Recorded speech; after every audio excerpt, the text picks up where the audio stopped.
congratulations on the win. Congratulations on the title. Thank you. So, how are you feeling?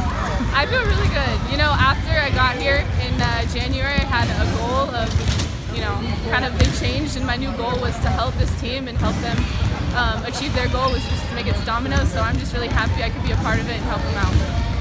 All right. You had a pretty good game, triple-double. Were you pissed when Penny took you out of the game? No, honestly, I had no idea that was coming.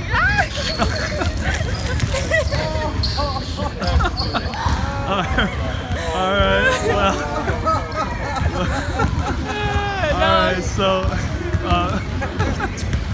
I asked you this in your last year. I'll ask you a favorite teammate on this new team. Oh, geez, I can't tell you who that is. I honestly don't know. You know, everyone since I've got here, it's just been amazing to support.